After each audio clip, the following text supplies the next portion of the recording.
Beloved child, there are things I kindled within you long ago, yet you thought they had grown cold simply because you no longer saw the flame rising high as it did in the beginning. There was a time when a verse of scripture touched your heart like a bell ringing from heaven. There were moments in prayer when you saw images your reason could not explain. There were times you burst into tears when a song suddenly played at the very moment your soul was most tender and weak. You thought these were only passing moments, but I tell you that nothing that comes from me is meaningless. There are sacred seeds I placed within your heart in silent seasons. And though the soil may seem quiet, though time may have covered them with the dust of waiting, my life is still within them. As it is written, so shall my word be that goes forth from my mouth. It shall not return to me void. Isaiah 55:11. Therefore, do not call what I have spoken lost, and do not call what I have planted dead. It is only waiting for the right hour, the right wind, the right light, and the right touch of my hand to rise again in new power. I know there were years when you asked yourself why the promise seemed to stand still, why the first signs that once shone like dawn then withdrew into silence. But my child, silence is not my absence. Often, I hide my greatest work within seasons no one recognizes. Remember Samuel when he was still a child serving in the temple under Eli's guidance. That night, while everyone was sleeping, my voice calling his name did not resound in the public square, did not come with thunder, and did not shake all Israel. That call came in a quiet place, repeating gently until he learned to answer, "Speak, for your servant is listening." 1 Samuel 3:10. Do you see? Before I place a person into public commissioning, I often teach that person to recognize my voice in the secret place. In the same way, the scriptures that once made your heart blaze, the dreams, the images, the songs, the gentle promptings like breath, all of these were not scattered fragments of emotion, but the way I trained the ear of your heart to recognize my call. Therefore, do not despise the small signs that are returning within you. When an old word suddenly becomes alive again, when an old melody unexpectedly brings tears to your eyes, when an image in your mind makes your heart grow warm as though sacred fire has been breathed into it, that is not coincidence. I am gathering again the pieces of light you once received. Not so, you may live in the past, but so you may understand that the past carried seed for this present moment. Like glowing embers covered by ash, they may no longer appear red hot before the eyes of others, but when the right wind blows, the fire will awaken. I declare to you that the hour of that awakening is drawing nearer than you think, not because you have striven hard enough to force the promise to happen, but because my timing has touched what I once prepared. To everything there is a season, and a time for every purpose under heaven. Ecclesiastes 3:1. And what I have appointed for you cannot remain buried forever beneath the soil of delay. Perhaps you have mistakenly thought that a new season means I will give you something entirely unfamiliar. But I want you to understand more deeply. Many times, a new season is when I bring back to life what I once spoke in an old season, but with greater weight, maturity, and authority. What you received when you were still young may have exceeded your capacity at that time. So I did not take it away. I simply held it in my hand until you were prepared. Just as Joseph saw dreams in his youth, yet had to pass through the pit, the house of slavery, the prison, and the years of being forgotten before those dreams took on their true form. The Lord was with Joseph, Genesis 39:2, not only when he was lifted up, but also when he had not yet seen the promise take shape. My child, my presence in the process is the evidence that the promise is still alive, even when your circumstances do not yet resemble what you saw. Let me remove from you the fear that you have missed the appointed time. You have not missed what I am still preserving. You have not lost what I am still guarding in the treasury of grace. What appears to you as delay is often fullness within my plan, because I do not place something weighty into the hands of a soul that has not yet been made steady. For the vision is yet for an appointed time, though it tarries. Wait for it, because it will surely come. It will not delay. Habakkuk 2:3. Hear this with your whole soul. What I have spoken has not been canceled simply because it has not happened according to the schedule you desired. I do not move according to human impatience, but according to eternal wisdom. When I hold something back, it is not always because I am refusing it. Often, it is because I am making the one who will receive it deep enough, tender enough, awake enough, and faithful enough not to be led astray by the blessing itself.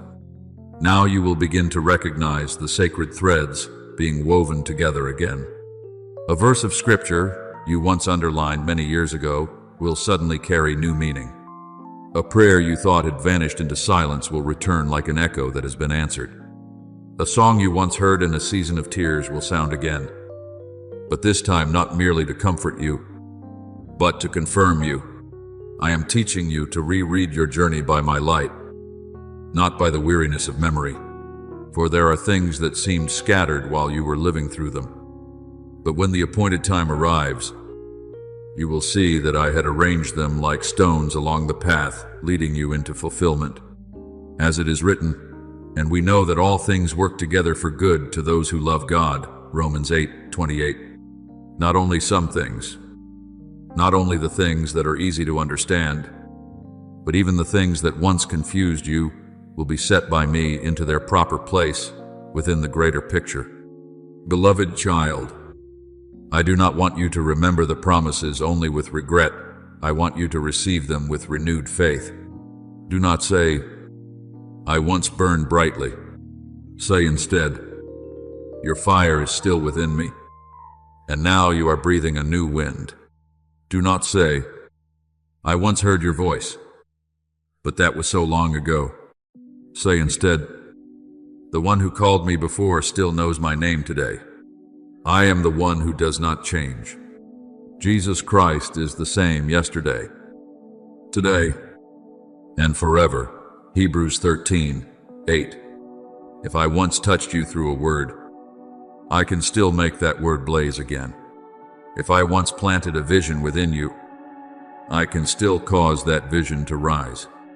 If I once placed a song within you, I can still turn that song into the testimony of a soul that passed through the night without losing the dawn. Therefore, stay watchful in these days. Do not look for me only in what is great and dramatic, but recognize me in the very gentle movements of the Holy Spirit. A peace that suddenly floods you when you have no reason to feel peace. A phrase that rises from the page of Scripture like a lamp. A casual conversation that touches exactly what you have just prayed about. An old memory that no longer wounds you as it once did, but becomes a sign that I have healed you. All of these may be ways I am telling you that the season has turned. Just as a farmer knows the harvest is coming not only by the ripened fruit, but also by the scent of the soil, the direction of the wind, and the color of the sky, you too must learn to recognize the signs of grace. I do not want you anxiously chasing after signs and wonders. I want you settled in nearness to me, so that when I whisper, your heart is quiet enough to hear. I speak to you with the love of a father. What has been planted within you will not die in the dark. What I have marked will not be erased by time. What I have begun will not stop halfway. For he who has begun a good work in you will complete it until the day of Jesus Christ. Philippians 1:6. Let your soul open like softened soil after the rain. Let hope no longer be an old memory, but a present breath. Let the scriptures, the images in prayer, the sudden songs, and the holy promptings return not as shadows of a former day, but as an army of light gathering within you. For I am bringing back to life what seemed to be asleep. I am breathing upon embers that seem to have died out. I am leading you to the place where the promise is no longer merely remembered, but begins to move, to open the way, to bear fruit, and to testify that I am the faithful one from the beginning to the end. Beloved child, listen to what I am placing within your heart in this hour. Not every promise is given so that it may immediately take shape before your eyes. But every true word that comes from me carries within it life, timing, and the power to be fulfilled. There are words written down beforehand, like a covenant sealed in the unseen realm. There are words sown into your soul very early, yet not permitted to sprout at once, because the soil still needs to be softened. The roots still need to go deeper. Your heart still needs to be enlarged, and you still need to learn to stand firm in me before carrying the weight of what I have appointed. As it is written, for the vision is yet for an appointed time, though it tarries. Wait for it, because it will surely come. It will not delay. Habakkuk ki, uch. Do you see? What feels delayed to you does not mean it has been forgotten in my hand. What has not yet appeared does not mean it is no longer alive. It is simply being kept in the place where I preserve it, until the seal of the appointed time is placed upon it, and when that seal is released, what once rested within the promise begins to move into execution. I want you to understand the difference between a word that has been recorded and a word that has been activated. There are words I speak to keep you in hope through a long season. There are words I speak to shape your identity before your circumstances change. There are words I speak like a lamp placed in your hand in the dark, not so that the night will disappear immediately, but so that you will not lose your way while waiting for the dawn. But there comes a time when that very word is no longer only a source of comfort, it becomes an operational command. Just as when God spoke to Abraham concerning his descendants, that word existed within the covenant before Isaac appeared in Sarah's arms. Years passed. Bodies grew old. Circumstances seemed to stand against the promise. Yet the Lord visited Sarah as he had said. And the Lord did for Sarah as he had spoken. Genesis 21:1.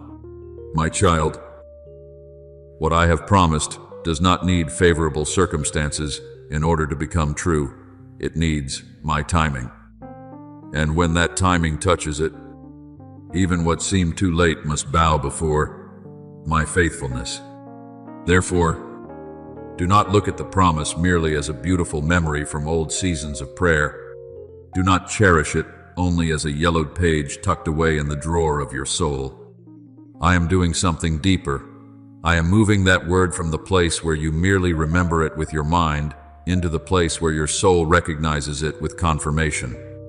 You will see that things I once spoke in the secret place will suddenly return with a very different weight.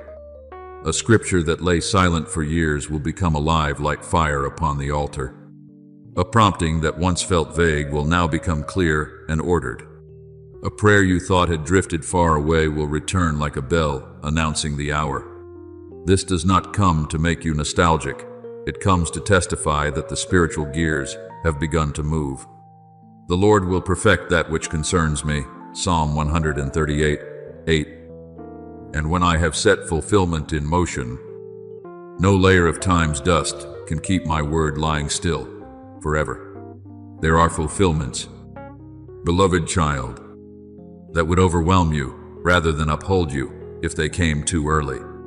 There are doors that, if opened before your heart was healed, would cause you to enter them with fear, insecurity, and instability. There are blessings that, if placed upon an unsteady foundation, would become a burden instead of a joy. That is why I do not only prepare the promise for you, I prepare you for the promise. I soften the hardened places within your heart. Uproot the roots of bitterness, and teach you to distinguish between my voice and the voice of anxiety, between the prompting of the Holy Spirit and the impatience of the flesh. As it is written, that you, being rooted and grounded in love, Ephesians 3:17, The deeper the roots, the more the tree can withstand the season of great winds. The more deeply your soul is planted in me, the more you will be able to carry what is vast without being broken by the very enlargement itself. Remember Esther, the orphan daughter who was brought into the king's palace through a journey that at first seemed filled with bewildering changes. She did not know that her beauty, humility, obedience, and the quiet days of preparation within the palace were all leading her to a decisive hour for her entire people. When Mordecai said, "Who knows whether you have come to the kingdom for such a time as this?" Esther 4:14. It was not merely encouragement, but the unveiling of a spiritual seal. The position she received was not only for honor, it was given for the execution of a deliverance I had already arranged. In the same way, you may have passed through many seasons without understanding why you were placed somewhere. Met someone, endured a trial, learned a lesson, or waited before a door. But when my seal is placed upon the right hour, everything that seems scattered will be joined together into mission, and you will understand that I never wasted a single step in your journey. In this season, I am awakening the unseen servants who have been assigned to the work concerning you. You do not need to see with physical eyes in order to know that heaven is not passive. When Daniel prayed, the answer was sent from the very first day. Yet there was resistance in the unseen realm before the answer was fully revealed. In the visible realm, Daniel 10:12-13. This teaches you that outward silence does not mean there is no inward movement. There are battles you do not see, arrangements you do not know about, and doors being opened before your feet ever reach them. I do not want you to become obsessed with angels or signs and wonders. I want you to rest in my sovereignty, knowing that when I speak a command into execution, the resources of heaven serve my will. Are they not all ministering spirits sent forth to minister for those who will inherit salvation? Hebrews 1:14. Therefore, be at peace. What belongs to you is not only being remembered, it is being arranged. From this point on, you will sense a different weight in my reminders. I may remind you through scripture, through dreams, through deep peace, through a word spoken by someone who does not even know they are touching the very place you prayed about. I may cause an old verse to shine as though it were new, not so that you will overanalyze it, but so that you will recognize my breath upon it. My sheep hear my voice, and I know them, and they follow me. John 10:27. When the hour of execution comes, I do not leave you merely guessing with your mind. I place recognition within your soul, a gentle yet undeniable certainty, an inner light that is not noisy, but remains steady. You will not need to force yourself to believe through strain. Faith will rise within you like a soldier hearing the sound of the trumpet. Therefore, do not be afraid when what is old comes alive again with new strength. Do not hastily extinguish holy prompting simply because you were once disappointed. Do not say that you have waited too long and no longer dare to believe. I am your Father, and I do not awaken hope again in order to wound you. I awaken hope again so that you may prepare to enter what I am opening. When I place my seal upon a word, that word no longer remains only in the realm of waiting. It enters the current of fulfillment. What needs to meet will meet. What needs to depart will depart. What needs to open will open. What needs to be restored will be restored. And instead of chasing every movement with anxiety, stand in obedience. Keep your heart pure. Keep your ear close to me. And keep your eyes watchful. For he who calls you is faithful, who also will do it. 1 Thessalonians 5:24. I speak this as a word of comfort and also as a word of awakening. The season of execution is not the same as the season of waiting. In the season of waiting, you learn to believe when you have not yet seen. In the season of execution, you learn to step when I open the way. In the season of waiting, you allow your roots to go deep. In the season of execution, you allow fruit to come forth at the appointed time. In the season of waiting, you are healed from impatience. In the season of execution, you are taught how to carry blessing with humility. Let me lead you through this transition, gently yet firmly. Do not cling to the identity of one who only knows how to wait. For now, I am teaching you to carry the posture of one who is being sent. What I have written upon you by grace, I will execute by power. What I have hidden within you by wisdom, I will reveal by faithfulness. And when everything begins to move, you will know that you did not open this door by yourself, but that I, your Father, the one who keeps his word from generation to generation, have placed my seal upon it and declared, the time has come. Beloved child, I want you to pay attention to the very small movements taking place within you, because not everything holy comes with a loud sound, and not every confirmation from heaven must appear like lightning tearing across the sky. There are times when I come like a gentle wind passing through the soul, like a lamp quietly lit again in a room whose door has not been opened for a long time, like a very soft reminder that is still enough to make your whole heart pause when you are doing the most ordinary things, when your hands are busy with the small tasks of daily life, when your mind seems merely to be moving along with the familiar rhythm of living. Suddenly, a verse of scripture rises within your heart with a weight you cannot ignore. That is not coincidence. I am allowing my word to touch you in the middle of ordinary life, so that you may know the seal I have placed upon you does not belong only to deep hours of prayer, but also enters every small corner of your life.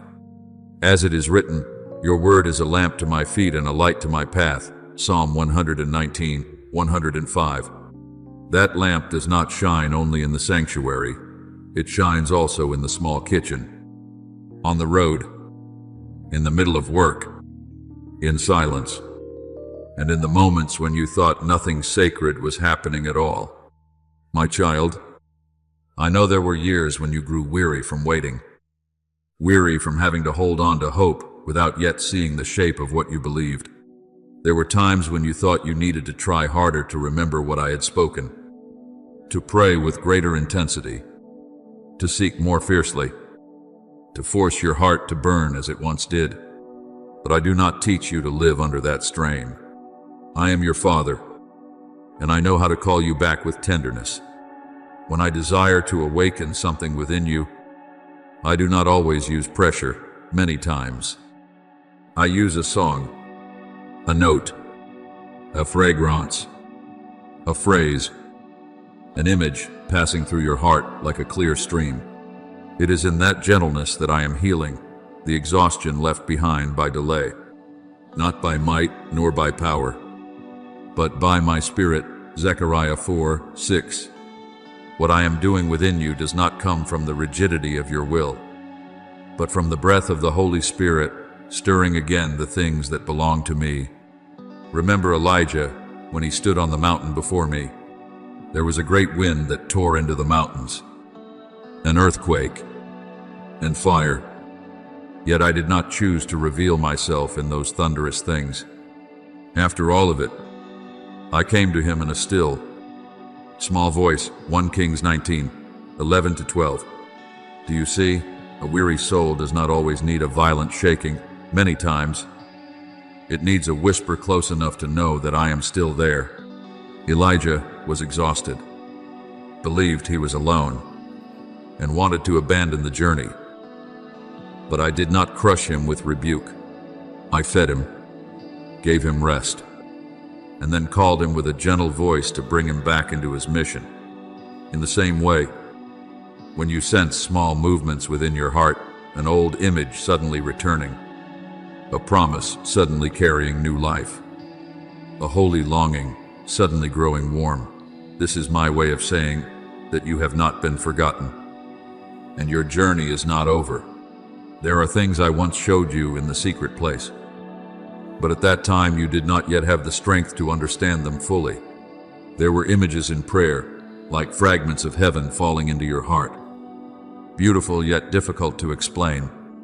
You carried them through many seasons, sometimes holding them tightly, sometimes feeling as though you had forgotten them, sometimes not daring to mention them again because you feared you had misunderstood. But, beloved child, I do not revive what is holy in order to confuse you. I revive it in order to place it within its proper time. What once seemed like a brief scene passing through your soul may now return with clearer light, because you have walked through enough to recognize its meaning. Like Joseph, who saw dreams in his youth, but only understood them fully when he stood before his brothers in the day of fulfillment. You too will one day look back and recognize that what I showed you was never meaningless. You meant evil against me, but God meant it for good. Genesis 50:20. There are spiritual memories that can only be interpreted after the soul has matured enough to carry their interpretation. Therefore, do not take lightly the moments when you suddenly pause in the middle of ordinary life. When a verse of scripture rises in your mind at the exact moment you are not even searching for it, stop and let it wash through your heart. When a melody that seems random softens your heart, recognize that I may be using that very sound as a key to open a room that has long been closed. When an old image returns and carries peace instead of pain, understand that I am touching memory, not so you will relive the wound, but so I can turn the place that once ached into a place of testimony. I will heal their backsliding. I will love them freely. Hosea 14:4. My healing is not only the removal of pain, many times it is making what once hurt no longer rule over you, and placing the fragments of memory back under the light of grace. I am teaching you to recognize my presence in the very real rhythm of your life. You do not need to wait until everything is absolutely quiet before you can hear me. You do not need to be in a special place before I can remind you. I can meet you while you are walking on the road, while you are washing dishes, while you are opening a door, while you are sitting in the middle of a crowd and your heart suddenly becomes wonderfully still. I am the one who walks with you, not only the one you seek in separate sacred hours. The Lord shall preserve your going out and your coming in from this time forth, and even forevermore. Psalm 121:8. That going out and coming in includes even the smallest tasks, the most ordinary transitions, the days when you think there is no special sign at all. Yet, within that very ordinariness, my seal is working quietly and surely. Beloved child, when I place my seal upon your life, I do not only seal a distant promise, I mark the way you see, the way you hear, the way you remember, and the way you perceive my life in every moment. The scriptures that return to you are not returning merely so you may memorize them, they are returning to rebuild faith. The songs that touch you are not returning merely to stir your emotions, they are returning to open the waters that were blocked. The old images that appear are not returning merely to make you remember the past, they are returning so you may recognize the thread of my faithfulness that I have drawn through every season. Remember, the ways of the Lord is not an invitation for you to become trapped in what is past, but a call for you to look back and see that I have never let go of your hand. When sacred memory is stirred by me, it does not pull you backward. It strengthens you to stand more firmly in the present.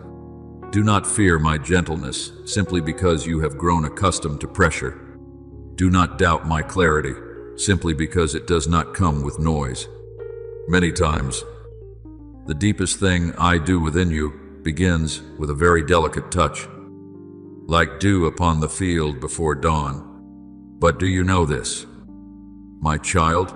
That dew is a sign that the night has passed and the new day is drawing near. I am making your soul sensitive again.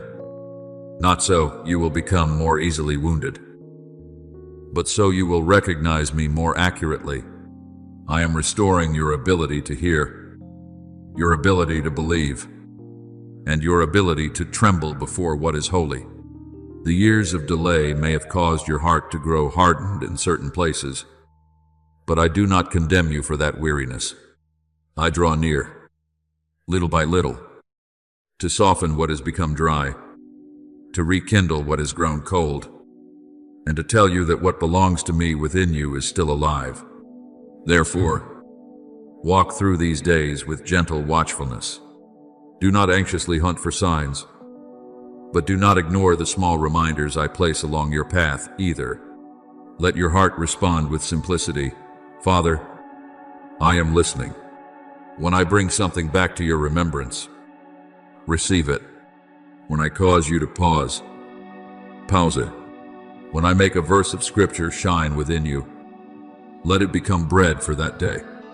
When I bring an old image back, ask me with peace, not with fear. For I do not confuse you.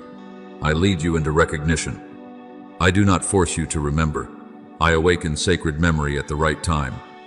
And you will see that each of these small movements will join together into a greater current, until your soul understands that your Father is marking again what belongs to Him, calling what has slept to awaken, healing your weariness with the wind of life, and leading you into a season where every small reminder becomes a tender evidence that I am still with you.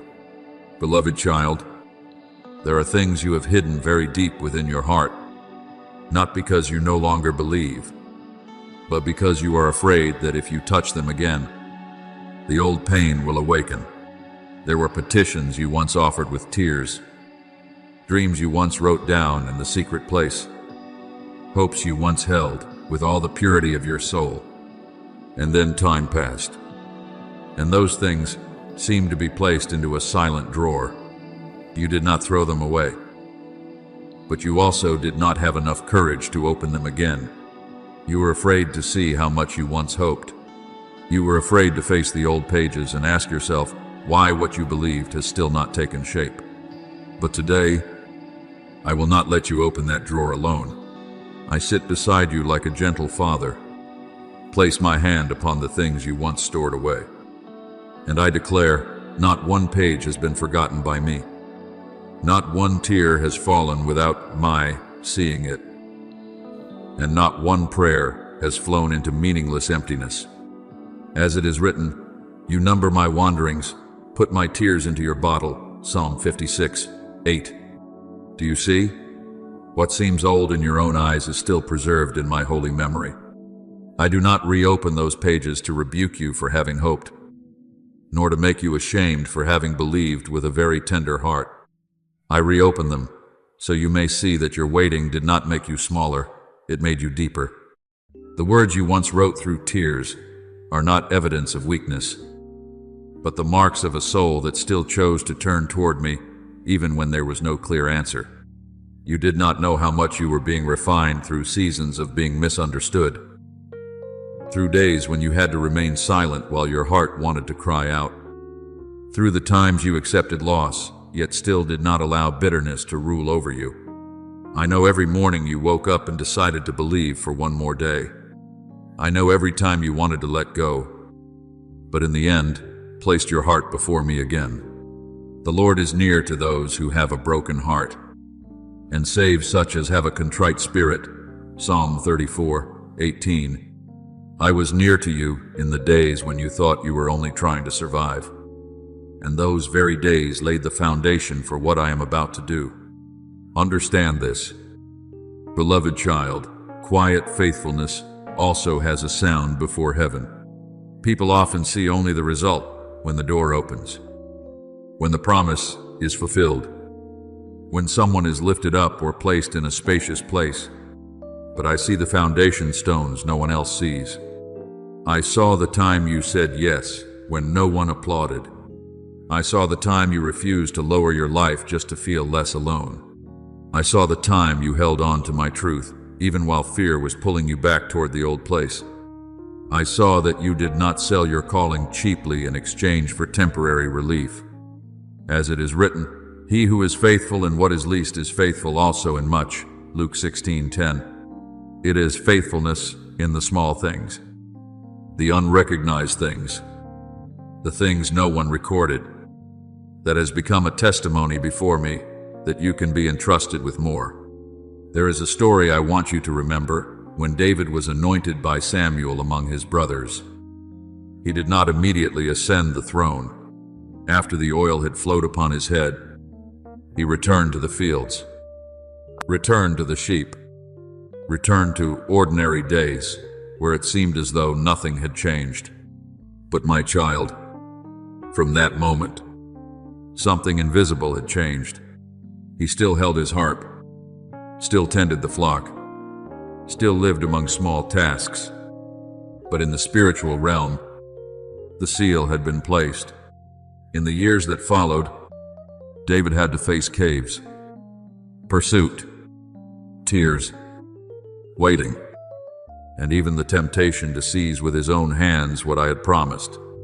But he did not take the throne by the flesh. He allowed me to bring him there in my timing. The Lord looks at the heart, 1 Samuel 16:7. That is what I have also done with you. I do not look only at what you can accomplish. I look at what you have become in the seasons no one saw. Therefore, do not think the season when you were set aside was a useless season. It was not so. Beloved child, there are precious instruments that are not used immediately after they are made. They need to be placed in the right environment. They need time for the wood to settle, for the strings to reach the right tension, for the tone to deepen and harmonize with the inner structure. If they are brought out too soon, the sound may be off. The body may crack. The note may ring, but not endure. In the same way, when I placed you in a quiet season, it was not because I removed you from my song, but because I was tuning the sound of your soul. I am making what is within you not merely sound, but sound rightly. I am making your voice not merely strong, but pure.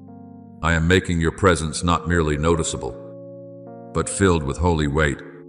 Be still, and know that I am God. Psalm 46:10. That stillness is not emptiness. It is the tuning room of grace.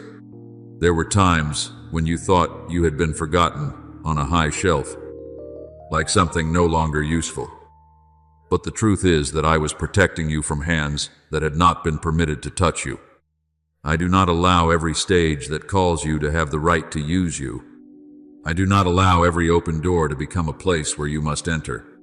I am distinguishing, purifying, and separating you from wrong rhythms, false calls, and pressures that could cause you to release a sound that does not belong to you. The one appointed to carry a promise cannot have talent alone. That one must have depth.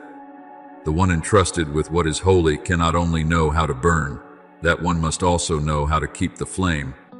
For every house is built by someone, but he who built all things is God. Hebrews 3:4. I am building you from within, not merely decorating you from without. You thought you were standing still, but I declare that you were being calibrated.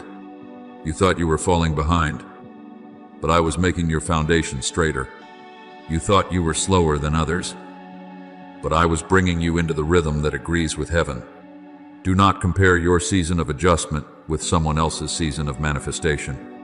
Some are called out earlier, and some are held back longer, not because they are less worthy, but because what they carry requires a different endurance. I do not prepare a small vessel the same way I prepare a vessel of oil for many. I do not prepare someone running a short distance the same way I prepare one who must carry a mission through many valleys. Those who wait on the Lord shall renew their strength. They shall mount up with wings like eagles. Isaiah 40:31. Waiting does not weaken you. When you place it in me, it gives you strength to rise at the right time. I also want you to understand that refinement does not only remove what is wrong, it causes what is true to shine. Just as gold passes through the fire, not to become gold, but so that impurities may be separated and its precious nature may be revealed. You too have passed through seasons. I allowed so that the dissonant notes within your heart could be corrected. There were fears that once caused you to speak differently. There were wounds that once caused you to mishear my voice. There were desires for recognition that once made you easily weary. But through every quiet season, I touched the strings within you, loosening what was too tight, tightening what was too loose, healing what had cracked, and softening what had dried out. He will sit as a refiner and a purifier of silver. Malachi 3:3. I did not leave the refining furnace. I sat there, watching over the flame, so that nothing would consume you except the things no longer permitted to rule over you. Now, as I open the old pages with you again, do not read them through the disappointment of former years. Read them with the eyes of one who has matured. You will see that the prayers you prayed long ago were not as naive as you once feared. They were pure, honest, and precious. You will see that the old dreams were not illusions. Many of them were seeds I placed within you before you had enough language to understand them. You will see that even the things not yet fulfilled have already been working within you, drawing you nearer to me, teaching you deeper discernment, making you more steadfast, and causing you to no longer be so easily shaken by praise or rejection. Hold the beginning of our confidence steadfast to the end. Hebrews 3:14. You have held on more than you realized, and I have recorded it more deeply than you know. Therefore, beloved child, do not despise the season of being set apart. Do not be ashamed of the diary pages of your soul. Do not call waiting a failure when I call it preparation. What I am doing is not pulling you back into the past, but showing you how the past has been preserved and refined by me to serve this day. When the seal is placed, it is not only the promise that is confirmed, you yourself are also confirmed as one who has been forged, healed, strengthened, and adjusted to carry what I am entrusting to you. Let me touch the strings of your instrument once more. Let me bring you from the quiet shelf into the new symphony at the proper time. And when my hand moves across your life, the sound that comes forth will no longer be the sound of haste, woundedness, or self-proving, but the sound of a soul that has learned to trust in the dark, has been kept in silence, has been refined in grace, and is now ready to resound with the clarity, endurance, and holy weight of the promise I have placed upon you. Beloved child, now I no longer speak to you only as a soul being healed in the secret place. I am calling you to step into a broader level of awareness, where your life is no longer measured only by what you need to overcome for yourself, but by what I desire to open through you for those who will walk after you. There was a time when I comforted you like a father holding a weary child.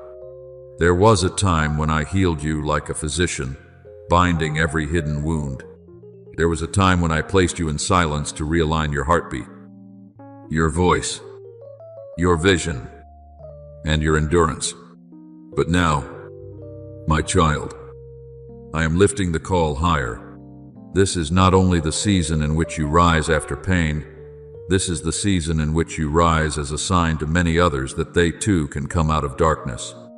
As it is written, arise, shine, for your light has come, and the glory of the Lord is risen upon you. Isaiah 60:1. The light I have placed upon you is not for you to keep hidden within your own heart, but for you to become a point of brightness in the valley, a place where weary souls can see the way forward. I want you to understand that the seal I have placed upon you is not only a confirmation of a personal promise, nor merely comfort for a lonely season that is past. That seal is generational. It touches the stream behind you. It touches those who do not yet have enough courage to believe, enough strength to stand, or enough light to recognize that they too are called. There are people near you, or people I will bring near you, who do not need to hear a long sermon, but need to see a life that has passed through fire without being consumed by it. There are people who need to look at you and say within their hearts, if God can raise that person up, He can raise me too. You are the light of the world, A city that is set on a hill cannot be hidden. Matthew 5:14. You are not light because you made yourself radiant. You are light because I have kindled within you something the darkness cannot extinguish. You have spent many years like one who guarded a promise in silence, sometimes feeling as though you were the only one still believing what I had spoken. That loneliness once wounded you, but I did not waste it. I used those years to make you into someone capable of holding the torch without dropping it, standing in the wind without letting the flame go out, and walking ahead without needing the applause of the crowd to confirm you. The one who opens the way often must learn to walk when the path is not yet clear. The first one to carry the torch often must endure more of the night than those who come after. But, beloved child, that was not punishment, it was the preparation of a pioneer. Remember Moses, who spent 40 years in the wilderness before he stood before Pharaoh and led the people out of Egypt. The years he seemed hidden in the desert were the very place where I taught him to know dry ground, to understand the sound of the wind, to learn patience, and to hear me outside the noise of the palace. When the time came, I said, I have surely seen the oppression of my people, and I have come down to deliver them. Exodus 3:7-8. Do you see? I prepare one person in the lonely place in order to deliver many people from chains. Therefore, do not take lightly what you learned in the darkness. The nights when you prayed alone have become oil for the torch you now carry. The days when you wanted to give up but still chose to stand have become weight in your voice. The wounds I healed have become a map by which you can recognize the pain of others without judging them. The times when you were set aside taught you not to live for the stage, not to become addicted to recognition, and not to tremble when your name has not yet been called. Now, as I place you in the position of one who kindles fire, I do not place you there because you are perfect, but because I have made you real. But we have this treasure in earthen vessels, that the excellence of the power may be of God and not of us. 2 Corinthians 4:7. The very fragility I have preserved will make the light within you testify even more clearly to my power. There is a valley in the spiritual realm where many are standing in the night, not because they do not want to keep going, but because they have not yet seen the way. Some have had their vision dimmed by disappointment. Some have had their hearts cooled by delay. Some have heard the promise but have never seen anyone around them live long enough to prove that the promise can become true. And I am placing you in the right position, not so you may stand above them, but so you may lift high what I have lit within you. When you raise the torch of obedience, those behind you will gain more courage. When you stand in the place appointed for you, the path will appear more clearly for other steps. When you no longer hide the light because you are afraid to be seen, a whole line of people behind you will begin to understand that darkness is not the final destination. Just as Gideon and the 300 men held torches inside jars, blew the trumpets, and broke the jars in the night, the light did not blaze for them alone.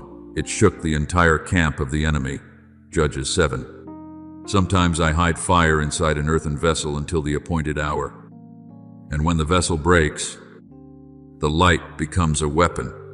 This hour is no longer the hour in which you merely ask to survive. I am calling you to step into the language of warfare and victory. But you must understand that my warfare does not begin with arrogance or end in self-exaltation. My warfare is standing firm in truth, refusing to bow before fear, remaining steadfast in love when darkness wants to harden your heart, and continuing to shine when many have grown accustomed to the night. For we do not wrestle against flesh and blood, but against principalities, against powers. Ephesians 6:12. Therefore, you do not rise up to oppose people. You rise up to break the chains that have held many souls in paralysis. You do not lift the torch to display your own light. You lift the torch so that those who are lost may know there is still a way back to me. Beloved child, the trumpet I am sounding in this season is not calling you back to the smallness of your former way of living. It summons you into the battle line of those who have been healed in order to become healers, raised up in order to lift others, comforted in order to become instruments of comfort. He comforts us in all our tribulation, that we may be able to comfort those who are in any trouble, with the comfort with which we ourselves are comforted by God. 2 Corinthians 1:4. What I have done in you does not end with you. The water that has flowed into you must continue to flow through you. The fire that has been kindled within you must warm other cold hands. The promise that sustained you through the night must become a testimony that opens the way for someone standing before their own night. From today onward, look at your life with a farther-reaching vision. There are decisions you make that do not only affect how you feel today, but also lay a foundation for those who will learn how to believe through the way you live. There are quiet acts of obedience in you that will become milestones for the generation after you. There are refusals to compromise that will break an old cycle within the flow of your family, your community, or the people I have entrusted to your influence. Do not say that you are too small to make a difference. One torch in the night can call many other torches to blaze. One person standing firm can cause a whole line of trembling people to find their posture again. One sincere yes can open a door through which many others will later pass. One could chase 1,000, and two put 10,000 to flight. Deuteronomy 32:30. When I place you in the right rank, your obedience is no longer as small as you imagined. Therefore, rise in humility but not timidity, in tenderness but not weakness, in light but not pride. I am not calling you to become a symbol of yourself. I am calling you to become a sign of my faithfulness. When you stand, stand for those who are still fallen. When you pray, pray for those who have not yet recovered their voice. When you pass through the door, remember that there are others who will be encouraged to follow. When you lift the torch, do not fear the wind, because the fire I have kindled is not under the control of darkness. This is a generational call, a gathering point for souls who carry the same current. The hour when those who once thought they were alone begin to recognize that they belong to a far greater spiritual army. And you, the child I have healed, awakened, refined, and calibrated in silence, will no longer carry the promise only as a secret in your heart.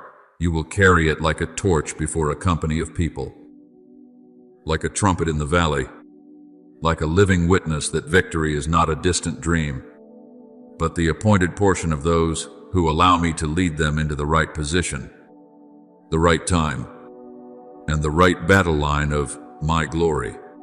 Beloved child, I want you to lift your eyes beyond the narrow scope of what you see before you, because the vision I have placed within you was not born to stop at one day, one need, one pain, or one personal victory.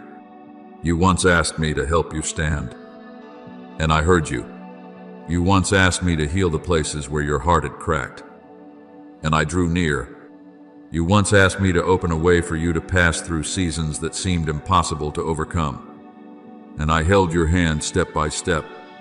But now, I am not only calling you to rise so that your own heart may be relieved, I am calling you to stand so that your life may become a great tree under whose shade those after you can find shelter. As it is written, the righteous shall flourish like a palm tree. He shall grow like a cedar in Lebanon. Psalm 92:12. You are not merely a small branch growing just to survive the wind. You are a seed I planted in deep soil, covered through many seasons, watered with tears, warmed by faithfulness, so that one day you would rise with a stature that does not only give shade to yourself, but creates a living place for many other souls. There are things I sowed within you very early that you once thought were too great for your life. There were holy longings that confused you, because you looked at your own fragility and wondered how someone like you could carry something so vast. But my child, an ancient tree does not begin with a tall trunk and a wide canopy. It begins as a very small seed, buried in darkness, bearing the pressure of the soil, enduring hidden time, receiving rain and sunlight in turn, and passing through seasons when it seems as though nothing is happening. What you call being buried, I often call being planted. What you call delay, I often call roots going deeper. As it is written, "Blessed is the man who trusts in the Lord, for he shall be like a tree planted by the waters, which spreads out its roots by the river." Jeremiah 17, 7-8. When the roots have touched the source, the tree no longer lives by the weather above it. It lives by the hidden waters beneath it. And that is what I have done within you. I have taught you to live not in dependence on the changes around you, but by being nourished by my life in the deep places. Therefore, understand that the victory I give you does not end only with your escape from a difficult season. That victory becomes a turning point for an entire stream. When you overcome a fear, those who come after you will see that fear is no longer an unbreakable wall. When you allow me to heal a generational wound, there are souls after you who will not have to bow before the same chain. When you learn to live in truth instead of hiding in shame, a new road is opened for those who once thought they had to remain small forever. Go through the gates, prepare the way for the people, build up the highway, take out the stones. Isaiah 62:10. You do not merely pass along that road, I also use you to clear the way. There are stones you pick up today that will make the steps of those after you lighter. There are battles you win in the secret place that will become a land of peace for those who do not yet know how to fight. I know you have passed through seasons of being pressed into a corner, where you thought you only had enough strength to defend yourself. You had days when you were only trying to hold on to the breath of faith, only trying to keep your heart from collapsing, only trying not to let darkness call you by old names. But now, I am changing your posture. You no longer stand like one surrounded with no way out. You stand as one who has been given authority to advance. Behold, I give you the authority over all the power of the enemy. Luke 10:19. That authority is not for arrogance, nor is it for fighting through the flesh, anger, or rivalry. That authority is the ability to stand in truth when lies are roaring, the ability to move forward when fear wants to pull you back, the ability to reclaim peace, purity, voice, hope, and the spiritual territory the enemy once tried to steal from you. Remember Joshua when I spoke to him after the death of Moses? He was not called to remain forever grieving beside the shore of the past, nor was he called to keep the people standing at the edge of the promise. I said, "Arise, go over this Jordan.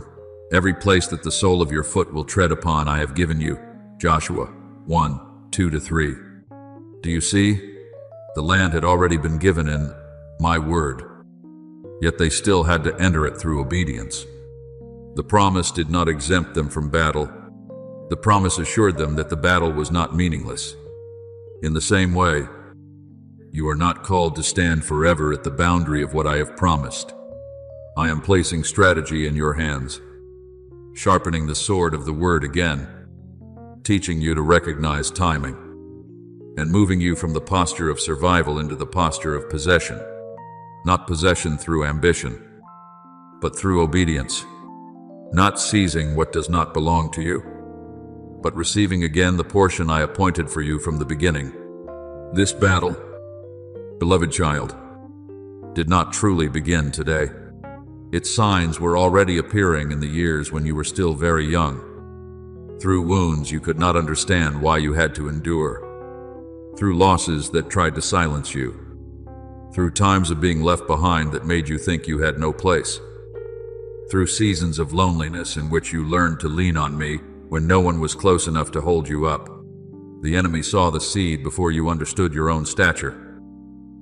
So he tried to make you doubt, grow weary, shrink back, and lose your voice. But I was there. I did not allow those things to define you. I used those very places to train you. As Joseph said to his brothers, "You meant evil against me, but God meant it for good." Genesis 50:20. What was once used to break you down, in my hands, will become an instrument that gives you strength to lift others. Now I place in your hand the spear of discernment. Not so you may pierce people, but so you may pierce through the lies that have hidden behind the fears of many generations. I place in your hand the sword of my word. Not so you may wound, but so you may cut the cords, open the way for the captive, and declare truth over territories that darkness once tried to occupy.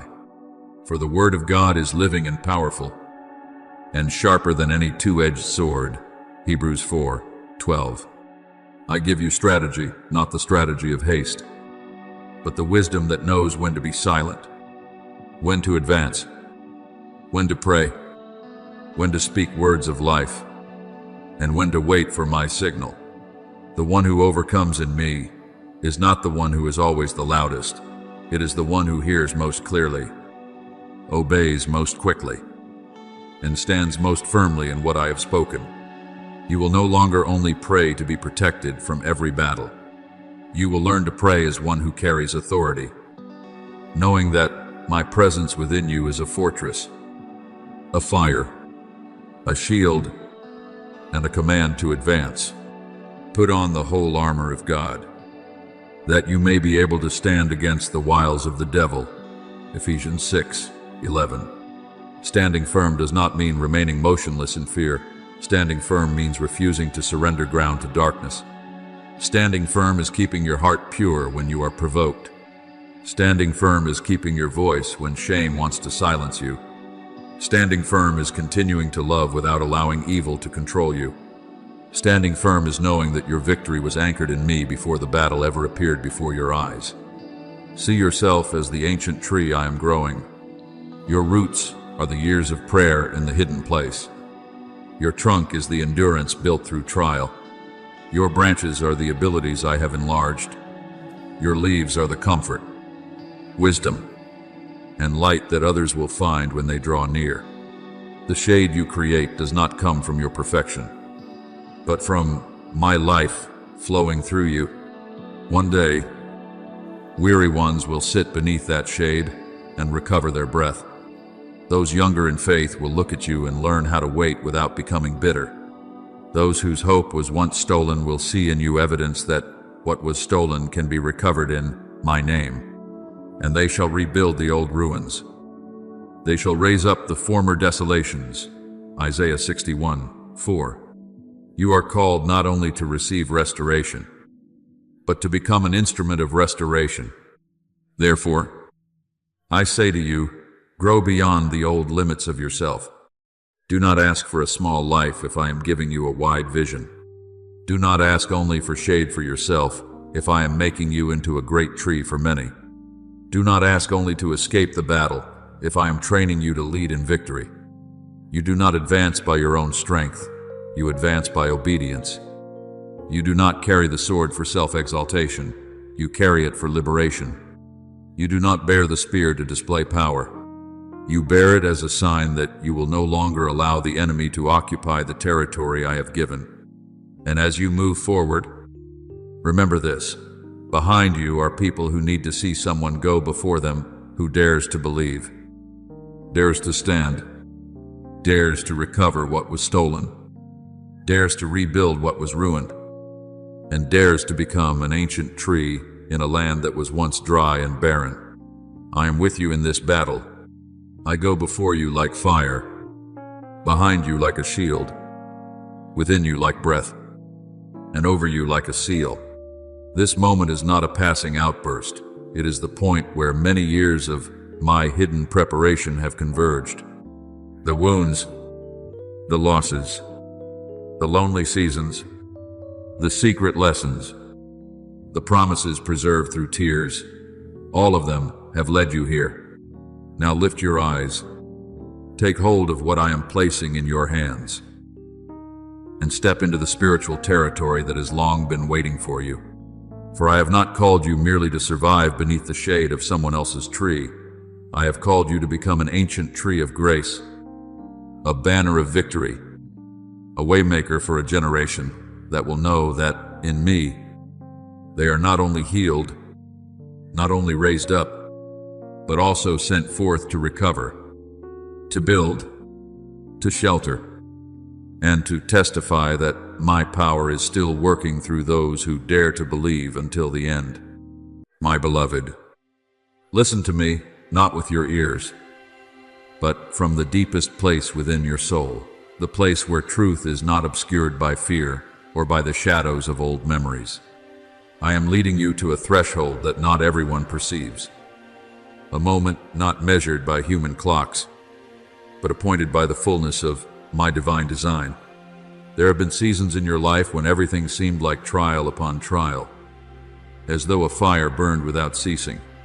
Yet now, that very fire is no longer meant to destroy, but to refine, to reveal the preciousness I placed within you from the beginning. As it is written, he will sit as a refiner and purifier of silver, Malachi 3:3.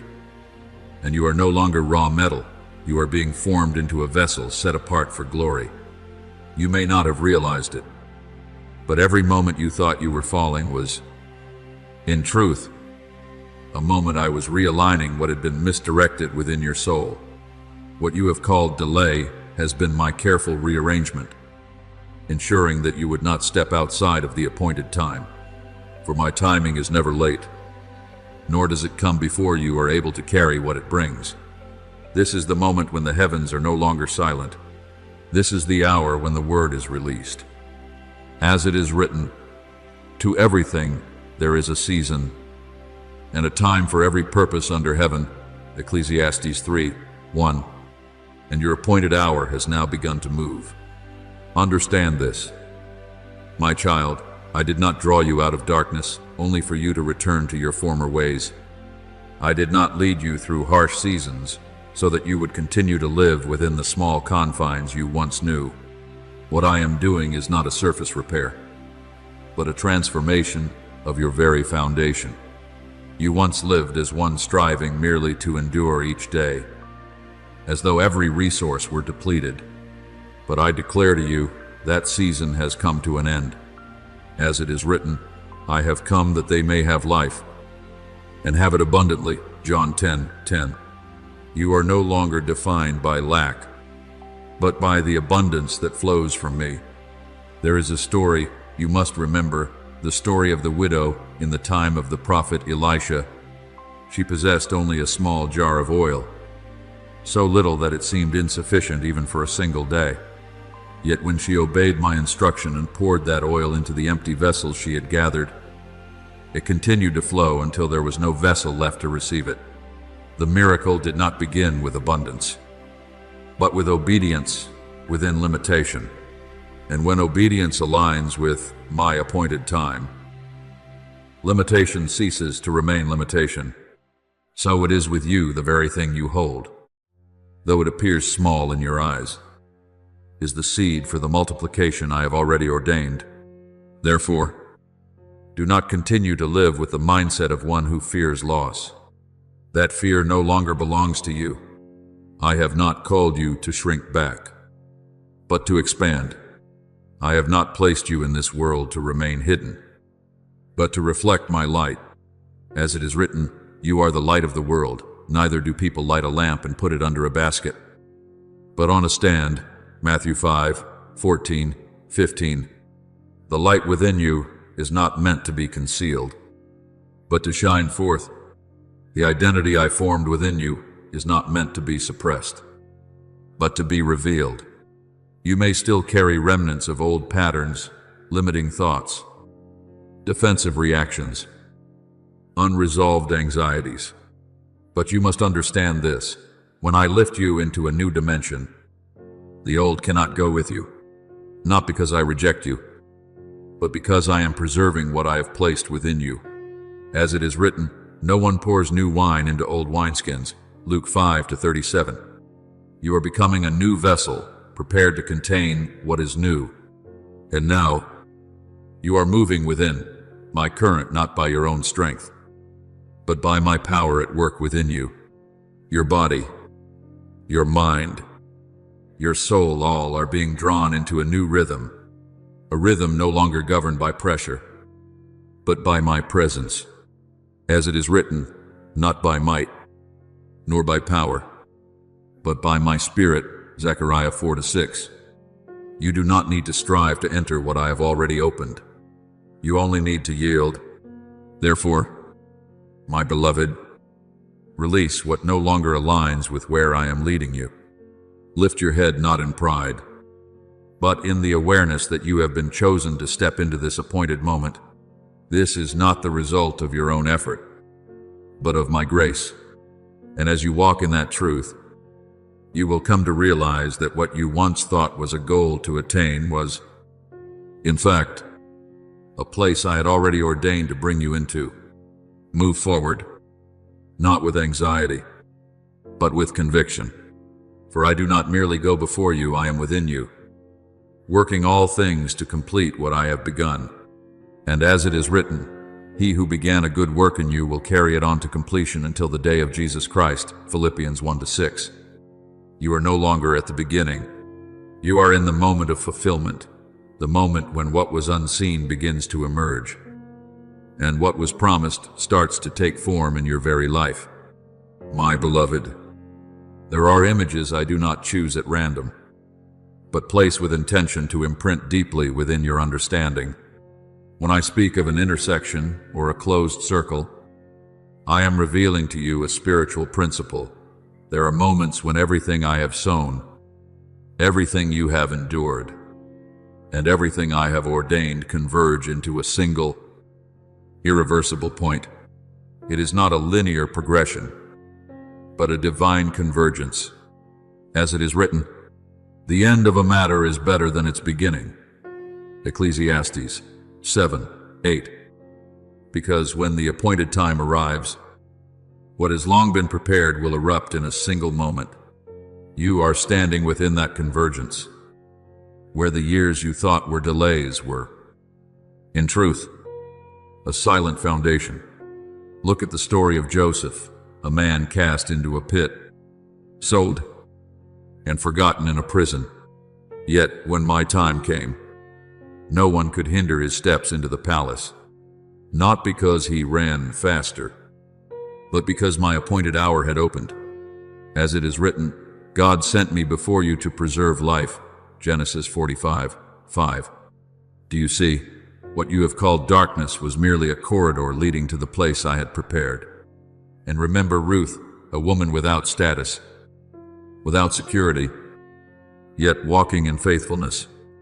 The field she stepped into was not coincidence, but a precise arrangement down to every detail. When faithfulness meets my appointed time, it becomes a doorway. As it is written, she happened to come to the part of the field belonging to Boaz, Ruth 2-3. Yet, in my sight, nothing is accidental. You, too, are stepping into such fields, places that seem ordinary, yet carry your destiny within them. And my child, there are callings that do not come in blazing light, but arise in the depth of night. Like Samuel, still a child, he did not recognize my voice at first, but when he answered, "Speak, for your servant is listening," 1 Samuel 3:10, his entire life was opened. The calling is not merely a sound, it is an activation. And now, you are hearing that call as well, not with your ears, but as a resonance within your soul. Understand this deeply. When I bring you into a new phase, I do not merely touch a single part of you, I restructure your entire being. What you once considered natural limitations will no longer hold you back. As it is written, behold, I make all things new, Revelation 21:5. This is not a patchwork repair, it is a transformation. Your body, I am drawing it out of a prolonged state of depletion. Elijah once collapsed under the broom tree, believing he could go no further. Yet I sent an angel to him, gave him bread and water, and from that strength he walked 40 days and nights. As it is written, he arose, and ate and drank, and went in the strength of that food. 1 Kings 19:8. You also will receive provision that does not come from the natural, a renewed strength that will not run dry. Your mind, I am renewing the way you see. You will no longer perceive circumstances as you once did, for my light will illuminate your understanding. Consider David when he stood before Goliath. He did not see an undefeatable giant. He saw one who defied the living God. As it is written, the battle is the Lord's, 1 Samuel 17:47. When your mind is aligned, the reality before you is transformed. And your soul, this is the deepest place I am touching. I am drawing you out of a way of living that merely survives, into a life that reflects the kingdom, no longer living to have just enough, but to live in overflow, no longer preserving yourself, but expressing me through you. As it is written, the righteous shall live by faith, Romans 1:17. Faith is not merely belief, it is a way of life. My beloved, what you are experiencing is not a minor transition. This is a convergence of destiny. This is the point where promise no longer remains in the future, but begins to step into the present. No force can delay what I have appointed in its time. As it is written, the vision is yet for an appointed time, though it tarries. Wait for it, it will surely come. Habakkuk 2-3. Therefore, do not draw back. Do not question the place where I have positioned you. You are not here by accident. You do not stand here by chance. You are at the precise intersection where time, preparation, and my intention converge. And as you move forward, you will realize that what you thought was a single moment is, in truth, the unveiling of an entire new season that I have long reserved for you. My beloved, allow me to lead you deeper into what your soul senses but cannot yet name. There are moments in the journey that are no longer a continuation of yesterday, but a point of convergence where all that I have promised, all that I have formed within you, and all the purpose I placed in you from the beginning meet in an uncontainable light. That is why I speak of a closed circle, not to confine you, but to declare that a cycle has been completed, and something new is opening from the very center of that completion. As it is written, the Lord will fulfill his purpose for me, Psalm 138:8. And you are within that very process of completion, nothing missing, nothing misplaced, nothing out of time. Look again at the journey of Joseph, not to compare, but to discern my pattern of operation. The years of obscurity were not abandonment, but the place where I quietly formed character. When the appointed hour came, he did not need to strive for position. The door opened of its own accord. As it is written, Pharaoh sent and called Joseph and set him over all the land. Genesis 41:14. Sushari, what I do is not dependent on the approval of the world when the time is ripe. Even circumstances themselves will bow to serve my purpose. In the same way, Ruth did not step into her destiny by her own strength or through human strategy. Her quiet faithfulness led her into a field that had already been appointed. And in what seemed like an ordinary moment, the lineage of a king began. As it is written, he will grant you rest, Ruth 3:1. Do you see? The place I prepare is not one of noise, but of precision, the place where destiny and obedience meet.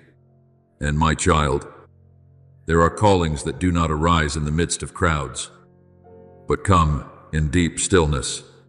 Samuel heard my voice in the night, when darkness covered everything and others were asleep.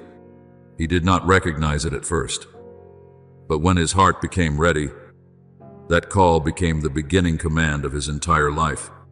As it is written, speak, Lord, for your servant is listening, 1 Samuel 3-9. You are also in such a moment a moment where a single word can open an entirely new journey. But what I am doing does not stop at changing outward circumstances. I am touching your whole being. Because a life that carries the atmosphere of the kingdom cannot be built upon an old foundation. As it is written, I will give you a new heart and put a new spirit within you, Ezekiel 36-26. This is not an improvement, this is a recreation. Your body, I am drawing it out of the state of exhaustion you have long endured. Remember Elijah when he collapsed in weariness. I did not rebuke him for weakness, I nourished him. The bread from heaven did not merely sustain his body, but carried him into a journey he could not complete by his own strength. As it is written, he went in the strength of that food 40 days and 40 nights, 1 Kings 19:8.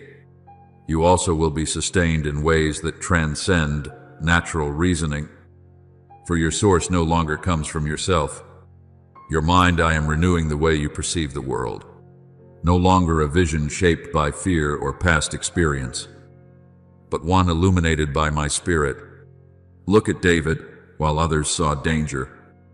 He saw an opportunity for my glory to be revealed. As it is written, you come to me with sword and spear, but I come to you in the name of the Lord. 1 Samuel 17:45. When your mind is renewed, what you face no longer defines you. I define you. And your soul, this is the place I am lifting most powerfully. You will no longer be bound by fear or withdrawal. Remember the early disciples, they once locked themselves away in fear. But when the Holy Spirit came upon them, they stepped out and shook an entire generation. As it is written, they were all filled with the Holy Spirit and spoke the word of God with boldness. Acts 4:31. That transformation did not come through training, but through my touch. Therefore, my beloved, do not regard this moment as an ordinary phase. This is a point of convergence that no power can delay. This is the place where what was once scattered is now brought together, where what was hidden is now revealed. As it is written, the light shines in the darkness, and the darkness has not overcome it. John 1-5. You are standing in that light. Walk forward with conviction, not because you understand everything, but because you trust the one who leads you. The circle has been completed not to end, but to open a new center from which all that I have ordained will begin to flow through your life. And as you move forward, you will come to realize you are not merely stepping into a moment, you are becoming part of the fulfillment I have written from eternity. My beloved, let your heart become still in the reverence of this moment. For what I am doing is not a gradual change unfolding over time, but a shift released by command, as though from the highest place a decisive word resounds. The time has come. Not a time determined by you, nor shaped by circumstance, but a time appointed long before you understood your own journey. As it is written, he spoke, and it came to be. He commanded, and it stood firm. Psalm 33:9. When my word is released, all things must respond without delay, without negotiation, without hesitation. You are standing within a transformation that cannot be measured by the mind. Outwardly, it may appear quiet, even causing you to think that nothing is happening. Yet, in the unseen realm, everything is being rearranged with an intensity you have never encountered before. If you could hear with spiritual ears, you would discern that your environment is no longer the same. The things that once restrained you are being loosened. Invisible barriers are being shifted. As it is written, the angel of the Lord encamps around those who fear him and delivers them. Psalm 34:7. You are not alone in this movement. The heavens themselves are participating in what I am accomplishing for you. There are chapters in your life that you once believed had closed in disappointment. But I tell you, they have not been discarded. They are being rewritten. Not with the ink of your memory, but with my intention.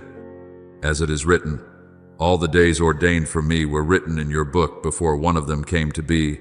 Psalm 130, 9-16. And now, a new chapter is being opened, not because you have become perfect, but because you have become ready. Look back upon your journey, not to cling to what is past, but to recognize that my hand has never left you.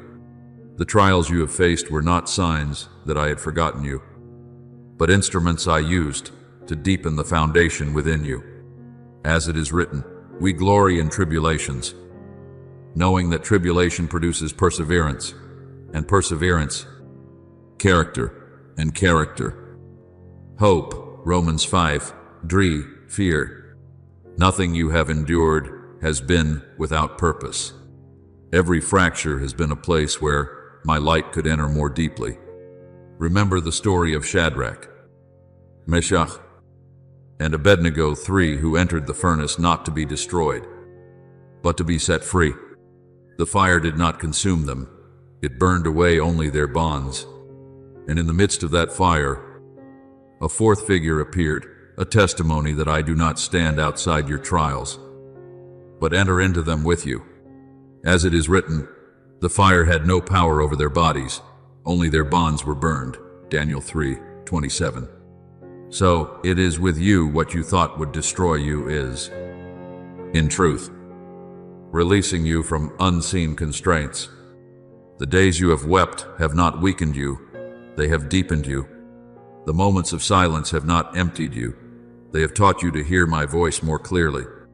The times you felt pressed to your limit were not meant to end you, but to enlarge your inner capacity. As it is written, we are hard pressed on every side, yet not crushed, struck down, but not destroyed. 2 Corinthians 4-8-9. You are not being broken, you are being formed. And now, when I declare, it is time to be lifted up, this is not a distant promise, but a command already in motion. You do not need to push yourself into a new position. I am bringing you into it, not through strained effort, but through your obedience and alignment with what I am doing.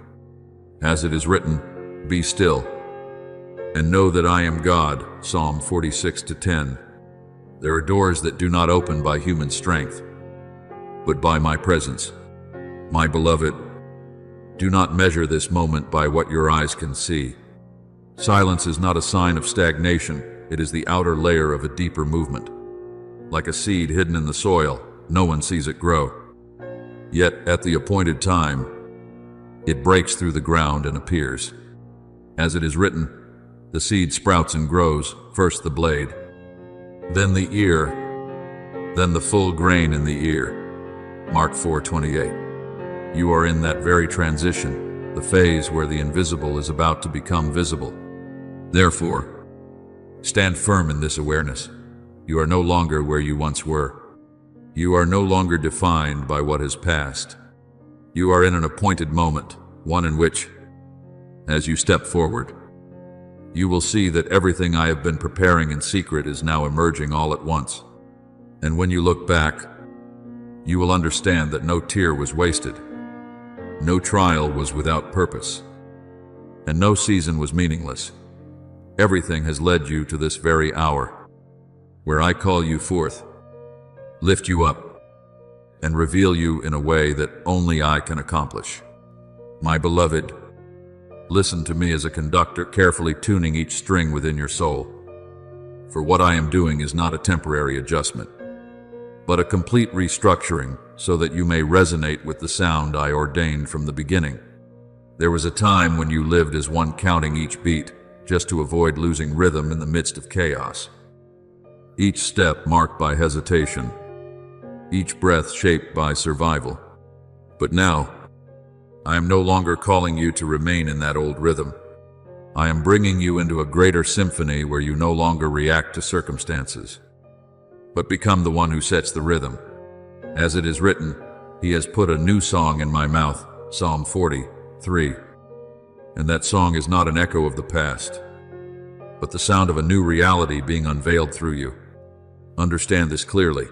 I am not merely touching a small part of you, I am aligning your entire body, mind, and spirit as an instrument calibrated for a higher purpose. When I elevate, I do not work in fragments as you might expect. I speak, and everything begins to change from the root.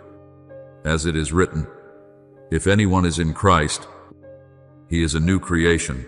Old things have passed away. Behold, all things have become new. 2 Corinthians 5:17. This is not improvement, this is transformation. Your body, I am drawing it out of the inertia of weariness that you once accepted as inevitable. You once believed exhaustion was the price required to continue. But I declare, no longer. Remember Elijah when he collapsed in depletion. I did not demand that he become stronger. I restored him. As it is written, arise and eat, because the journey is too great for you. 1 Kings 19:7. Strength does not come from striving, but from receiving. You will move forward not because you force yourself onward, but because a new source of strength is carrying you. Your mind, I am resetting the way you perceive and understand all things. You will no longer be governed by old patterns, nor by the limited definitions you once believed to be true. Look at David when he stood before Goliath. He did not see with natural sight, but with illuminated understanding. As it is written, you come to me with sword and spear, but I come to you in the name of the Lord. 1 Samuel 17:45. When your mind is renewed, reality no longer shapes you. You and me will shape reality. And your soul, this is where I am lifting you with the greatest power. You are no longer one who withdraws in fear, no longer one who merely strives to keep from falling. I am bringing you into the position of one who is sent. Like the early disciples once, they shut themselves behind closed doors in fear, yet they became those who carried fire, who carried a voice that stirred an entire generation. As it is written, you will receive power when the Holy Spirit comes upon you. Acts 1:8. That power is not for survival, it is for influence. Therefore, my child, release the old way of living, the way of one who merely tries to hold rhythm, who only struggles not to break. You are no longer in a season of striving just to survive. I have already brought you beyond that threshold. You are now in a season where your very presence becomes impact. You are no longer one who only sustains breath, you are one who releases life. As it is written, the Lord God breathed into his nostrils the breath of life, and man became a living being. Genesis 2:7. In the same way, through you, life will flow outward. There is a story you must remember when Moses stood before the Red Sea. He was no longer in the position of a fugitive. He had once trembled, doubted, and felt inadequate. Yet, in that moment, I did not tell him to turn back. I told him to stretch out his staff. As it is written, lift up your rod and stretch out your hand over the sea. Exodus 14:16. And the sea parted. Do you see? The power was not in the staff, but in the commission. You also hold in your hands what I have entrusted not to keep, but to execute. And now, when I say that you are being brought into a sphere of influence, it is not encouragement, it is establishment. You do not need to wait for another sign to begin. As it is written, you are the salt of the earth, you are the light of the world. Matthew 5:13-14. Salt does not wait to become salty, it already is. Light does not wait to shine, it already shines. So it is with you, you are not waiting to become, you have already been appointed to be. My beloved, I know every layer of weariness you have carried, every wound you have concealed, every shadow you thought unseen. Yet I have seen it all, and I have not turned away. I do not merely heal you, I calibrate you. As it is written, though I walk through the valley of the shadow of death, I will fear no evil. Psalm 23:4. You have passed through, and now you are being positioned rightly. Therefore, Open yourself fully, for what I am doing cannot be contained by hesitation. This is no longer a stage of preparation, it is a stage of execution. No longer learning how to stand, but walking in authority. No longer avoiding failure, but acting under my guidance. And as you move forward, you will realize you are not merely living a new life, you are becoming an instrument through which my kingdom is revealed upon the earth. My beloved, allow me to touch the place. You often overlook the place. You assume to be nothing more than ordinary reactions. Yet in truth, it is the hidden language of your being responding to my movement. When I lead you into this moment, I do not begin with what is outward and visible, but with your very body, for the body is the first to respond when the spiritual realm shifts. You have gone through days when your strength seemed drained, nights when your rest was incomplete, waves of weariness without clear cause, and you have wondered what was happening. But I tell you, this is not collapse. It is the sign of a deeper adjustment taking place within you. Remember Eliah, when he lay down beneath the broom tree, not because he was weak, but because he stood at the threshold of a great transition. I did not rebuke him, nor demand more effort from him. I gave him rest. I gave him food. I restored him. As it is written, arise and eat, for the journey is too great for you. 1 Kings 19:7. So it is with you. Your body is not resisting you. It is adapting. It is learning to carry a weight of glory it has never carried before. And I do not leave you to exhaustion. I am increasing your endurance, expanding your capacity, and aligning you so that you may not only exist within this new atmosphere, but function within it. There are moments when your body seems to speak a language you do not understand, fleeting discomforts, unexplainable sensations. But I tell you, your body is listening before your mind can comprehend. Like Daniel, when he received the vision, he could not remain standing. His strength left him, and he had to be touched in order to rise again. As it is written, no strength remained in me, but a hand touched me and set me on my feet. Daniel 10:8. See, you are in that very process, not weakening, but being reconfigured to carry what is greater. And then I lead you deeper into your mind, the place where you have fought unseen battles for many years. Your mind has been like a battlefield, marked by echoes of the past that still linger. There have been recurring thoughts, unnamed anxieties, old memories surfacing when you are most vulnerable. You have wondered why you cannot simply rest in peace. But I speak to you with unchanging gentleness. There is no mind too complex for me to renew. As it is written, do not be conformed to this world, but be transformed by the renewing of your mind. Romans 12:2. This renewal is not a decision made in a single day, but a process. I am actively working within you, even now. You do not need to fix yourself before coming to me when you are in me. Restoration begins. I see the loops of thought you cannot escape, the questions without answers, the fears without form, yet carrying real weight. But I am not afraid of them. I enter into the midst of them. Remember David, who faced deep inner turmoil within his soul. He did not hide his unrest, but brought it before me. And in that very place, he was transformed. As it is written, create in me a clean heart, O God, and renew a right spirit within me. Psalm 51:10.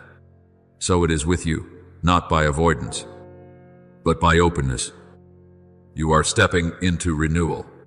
My beloved, the moment you have long awaited, the moment when your mind finds rest, does not come when everything around you becomes perfect. It comes when you step into the appointed time I have set for realignment. And I tell you clearly, that moment is no longer ahead of you. It is now. As it is written, the peace of God will guard your hearts and minds. Philippians 4:7. Peace is not the product of circumstances. It is my rule, established within your mind. Therefore, do not be afraid of what you are feeling. Do not think that you are too much or too heavy. What you are experiencing is simply the evidence that I am touching depths that have never been reached before. And when I touch, I do not leave things unfinished. I rebuild. I renew. I bring you into a state where your mind is no longer a battlefield, but a dwelling place for my presence. Remain in this process without haste, without force, for I am working not merely on the surface, but within the very structure of your being. And when this work is complete, you will realize that your body no longer responds in weariness as it once did. Your mind no longer spirals. As before, everything will be synchronized into a new rhythm, the rhythm of life that flows from me. My beloved, allow me to lead you deeper into the layer you once thought was the most chaotic, yet is in truth being ordered by me with the greatest precision. Your mind is no longer abandoned among overlapping streams of thought as it once was. I am patiently untying each small knot, not with urgency, not with force, but as one who understands exactly how each tangle was formed. There were thoughts that once circled without exit, anxieties that stacked upon one another. But now you will begin to notice a distinct shift. What was scattered will be gathered. What was noisy will grow still. And what once clung as fear will fall away like leaves that can no longer hold. As it is written, you will keep him in perfect peace, whose mind is stayed on you, Isaiah 26:3.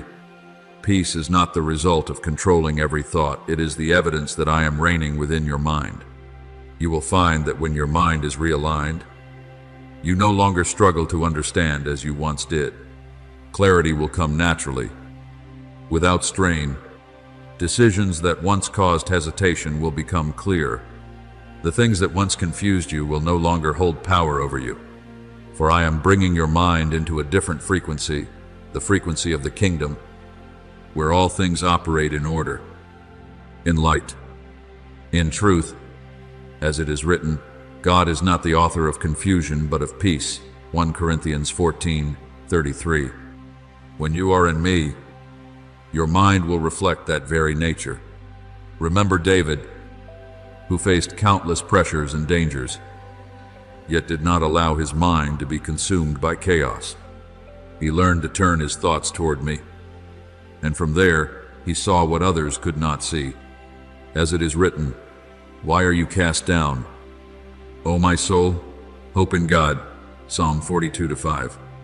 You are entering that same state not by your own strength, but by my leading. And now, I lead you into the deepest layer, your soul, where you have fought battles unseen by any other. Not loud battles, but quiet tensions, the pull between returning to what is familiar and stepping into what is new, between knowing you are called and feeling unready. There have been moments when you stood between two shores, no longer willing to live as before, yet not fully stepping into what I have set before you. But I tell you, this is not weakness, it is the sign of transition. I do not look upon your soul as one who is lost, but as one who is being refined. The flame within you has not gone out, it has only been drawn inward so that it would not be extinguished by strong winds. And now, I am breathing upon that very flame again. As it is written, come from the four winds, O breath, and breathe upon these slain, that they may live. Ezekiel 37:9. Remember the valley of dry bones, a place where everything seemed finished. Yet when my breath came, life arose from the very place of death. Your soul is undergoing the same. This is not restoration from the outside, but an awakening from within. You once thought there were parts of you that had become frozen, no longer able to feel, no longer able to respond. But I have never overlooked those places.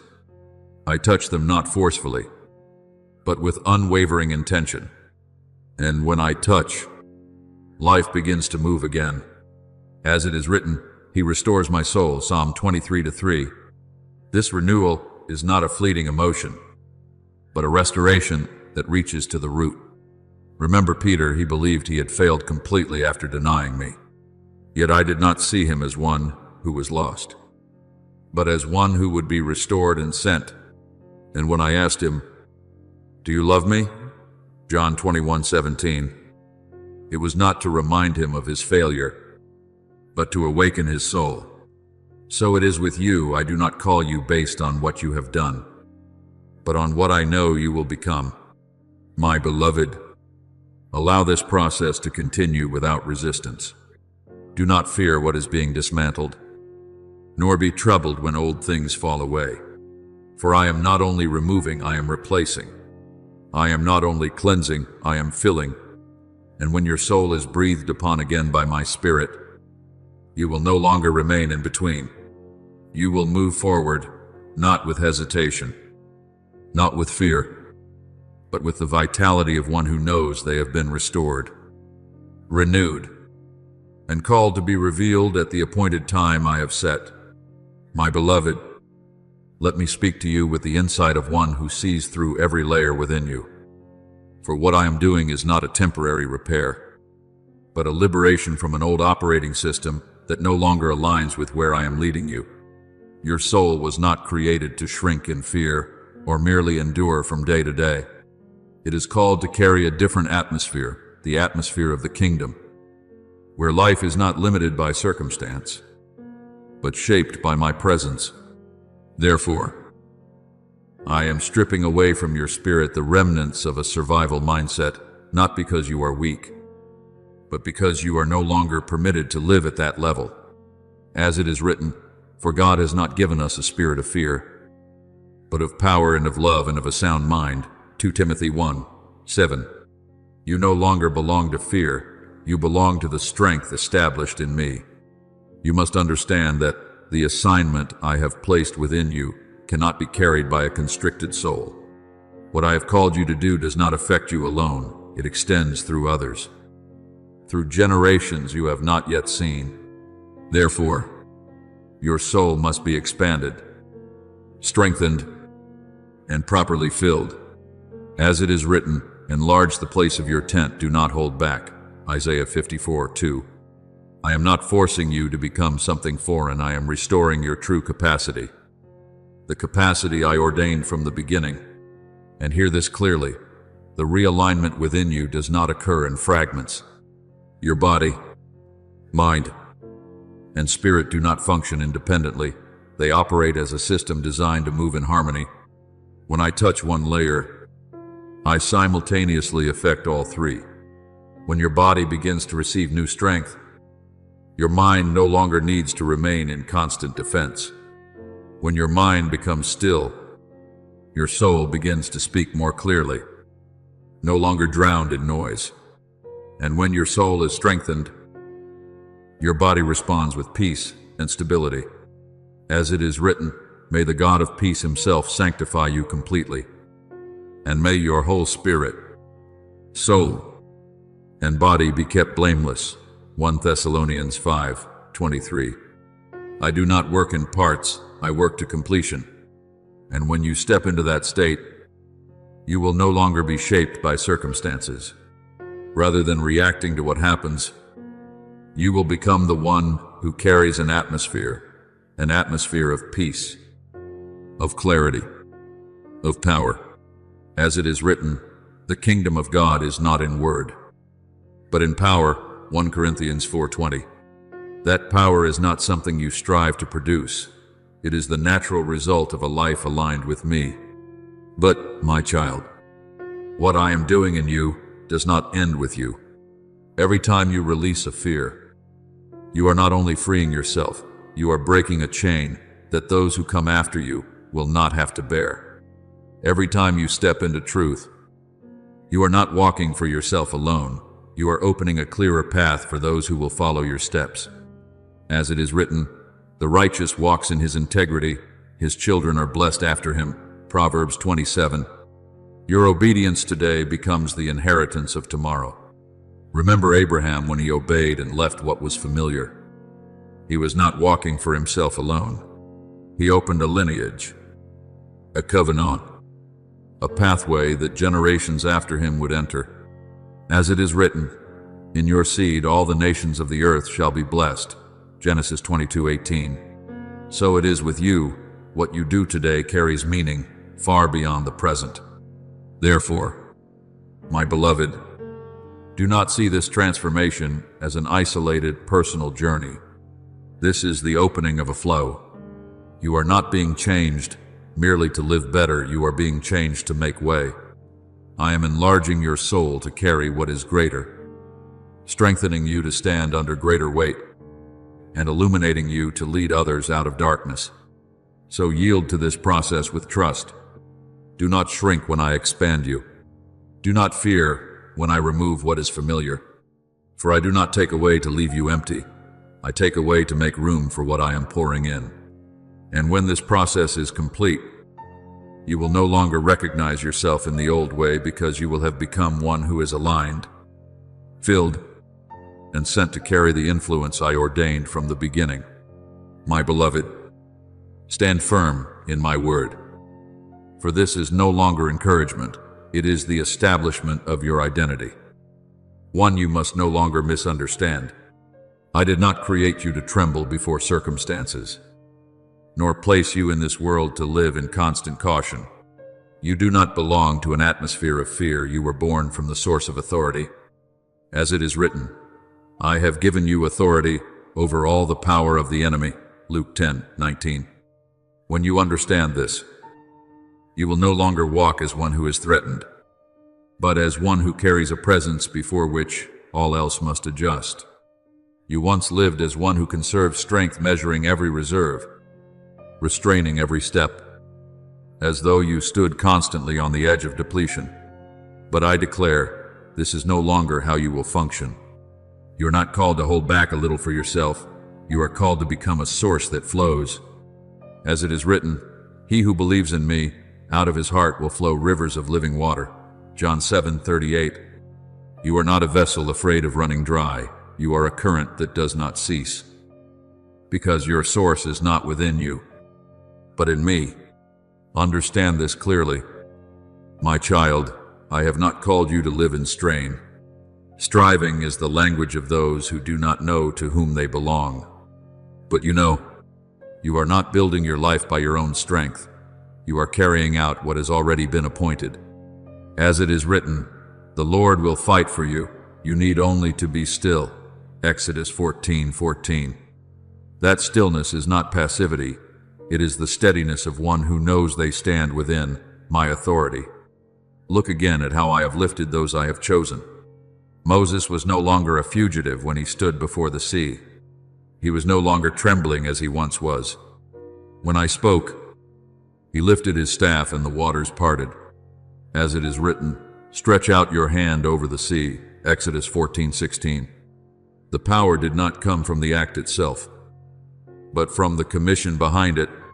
So it is with you when you move according to my voice. Reality itself will adjust to align with what I have ordained. And remember Joshua, who entered the promised land, not with hesitation, but with boldness.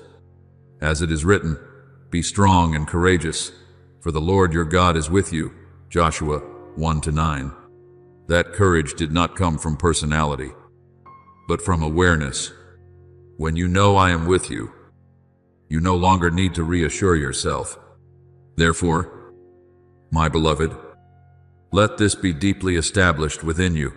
You no longer walk with the old trembling rhythm. Your steps now carry the steadiness of one who has been established. You no longer think through the old lens, a lens distorted by fear and limited experience. Your mind is being illuminated by truth. As it is written, the path of the righteous is like the light of dawn. Proverbs 4:18. When light shines, confusion has no place to remain, and you will no longer react from former fears. The things that once caused you to withdraw will no longer hold authority over you, for your soul has been lifted. As it is written, the Lord is my light and my salvation. Whom shall I fear? Psalm 27:1. When light becomes the nature you carry, darkness can no longer define your response. Now I speak to you from the place that cannot be shaken, from the throne where every moment is appointed and every destiny is sealed. You no longer live within the atmosphere of survival, for survival belongs to those who have not yet discovered where they belong. But you know your source. You know the one who has sent you. And you know that wherever you step, the atmosphere will change. You no longer carry the breath of striving. The breath you carry is the breath of commissioning. Just as when I breathed upon the disciples and said, "Receive the Holy Spirit," John 20:22. It was not merely a moment, it was a transfer. You are in that very transfer now. You are no longer attempting to construct your life, you are executing what has already been written. Therefore, walk as one who bears kingship, not in pride, but in right understanding. You know where you come from. You know why you have been sent. And you know that the atmosphere you carry is not your own, it is mine. And as you walk in this way, you will see something clearly. You do not need to strive to change your environment.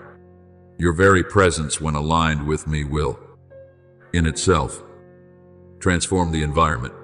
For you are not merely living, you are carrying another reality. A reality that has the authority to shape wherever you set your foot. My beloved, let your heart open to the light that is rising. For what I am doing in you is no longer hidden as it once was. This shift will become evident like the dawn spreading across the mountain peaks without noise, without display, yet unstoppable. Darkness is not driven out by loud sound, but dissolves the moment light touches it. So it will be with you. You will realize that you are no longer standing in a place of waiting. The days of watching opportunities pass have come to an end. In this season, your very steps will open the way. As it is written, lift up your heads, O gates, that the King of glory may come in.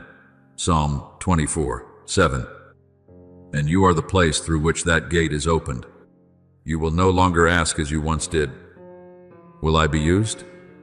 For that question exists only when you do not yet understand who you are.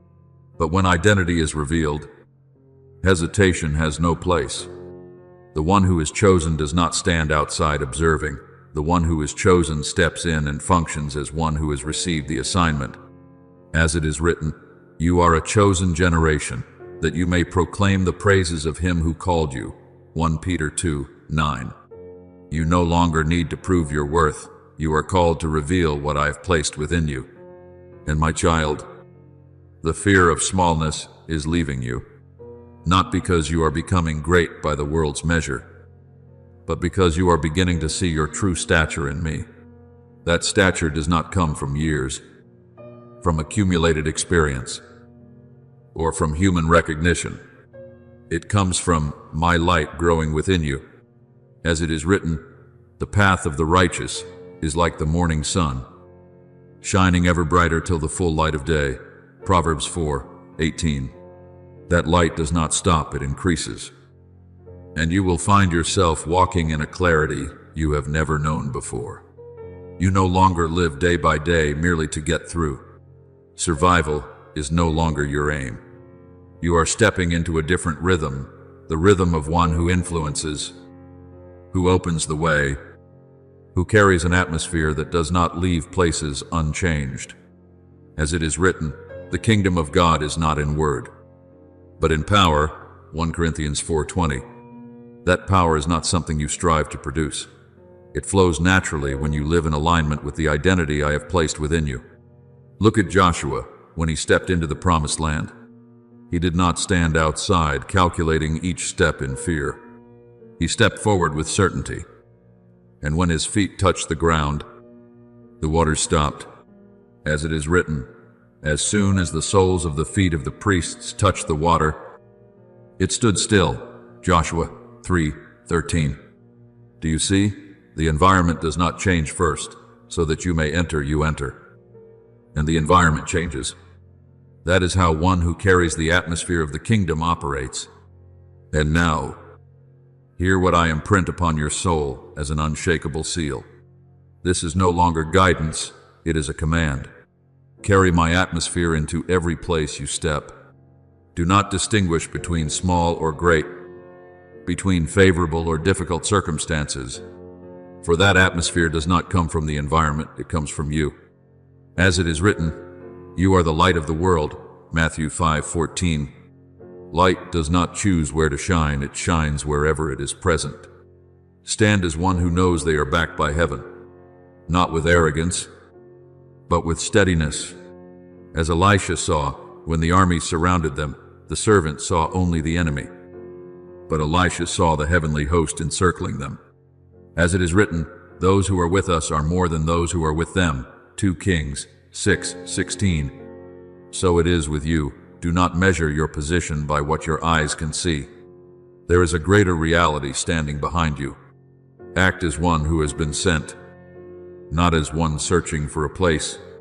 For I did not send you out to find your position. I established you before you ever stepped forward. As it is written, I will go before you and level the mountains, Isaiah 45:2. You are not opening the way alone. I have gone ahead of you. And my child, remember this, your steps today do not belong to you alone. Every time you choose strength, you are opening a path for those who come after you.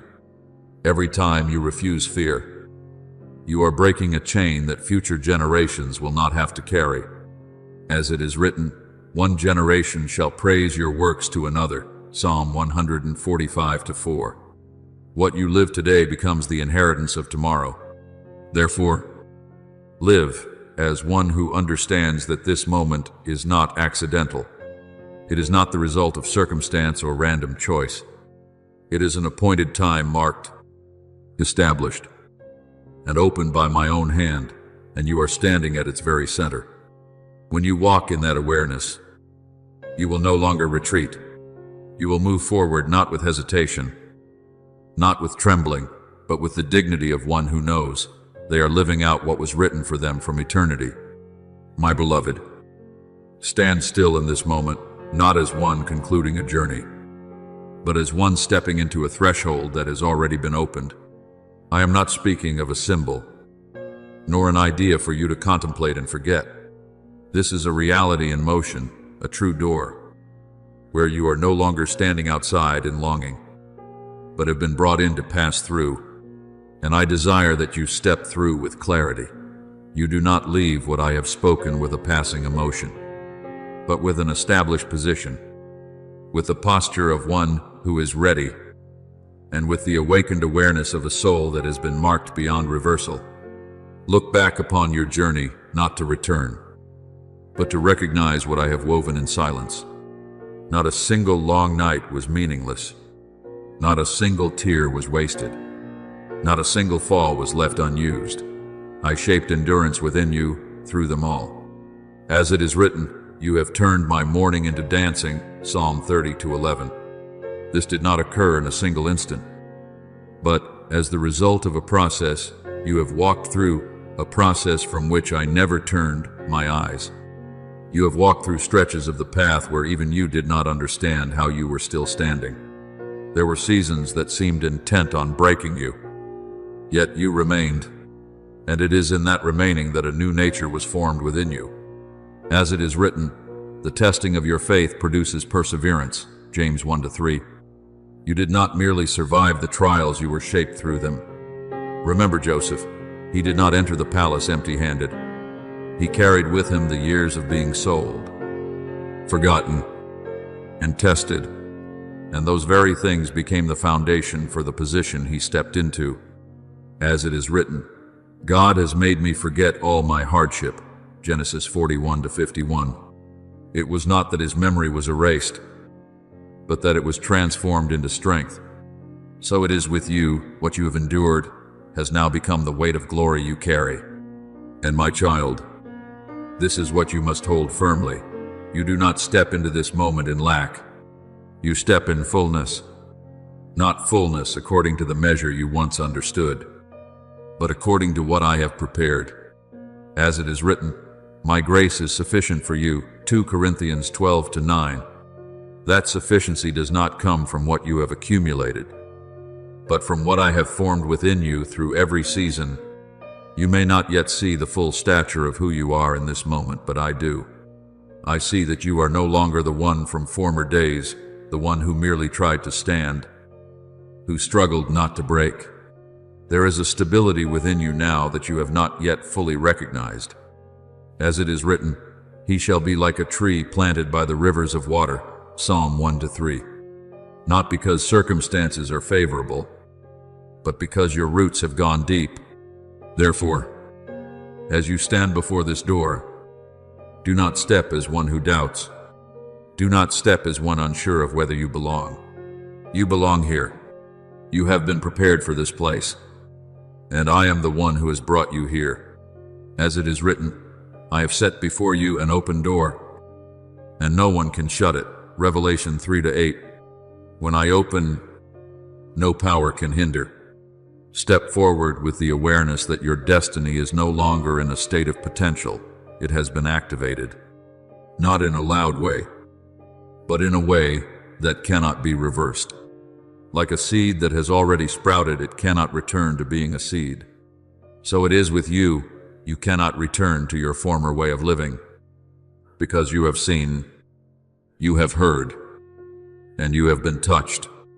And what I desire for you to carry is not the memory of a message, but the transformation of your very being. When you leave this moment, you do not depart as one who has heard something profound, but as one who has been positioned anew. As it is written, "Stand fast in the freedom with which Christ has made us free," Galatians 5-1. That freedom is not for returning, it is for advancing. My beloved, step through this door with certainty. There is no need for haste, but there must be no hesitation. For I do not only open the door, I stand there, waiting for you to enter. And when you step through, you will realize the journey does not end here. It has only just begun. But this time, you do not walk as one searching for the path. You walk as one who has been placed upon it.